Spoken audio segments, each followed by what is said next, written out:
Qachon yerga tegadi? Yer burun ham yerga tegadimi? Yerga yotganda tegsa kerak. Yo'q. Qachon? Topamadingizmi? Yo'q. Topamadingiz. Namoz o'qiganda, sajda qilganda o'shanda burun tegadi. Kim o'rgatdi sizga buni? Voyjonim, dadajonim, otajonim, voyjonim. Yana savollaringiz bormi? Qanaqa? Qur'onning ikkinchi oti nima? Furqon.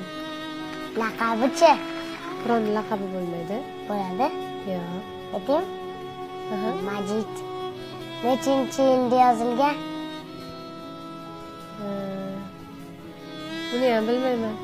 611 topamadingiz. Qaysi tilda yozilgan? Arab tilida. Qaysi oyda yozilgan? Bilmadim. Ramazon oyida topamadingiz. Eng kichkina sura. Bilmayman. Kavsar sura topamadingiz. Aytib beraymi? Inna ataynakal kawsar fasalli robbika wal khayr. Inna shani'aka huwal abtar.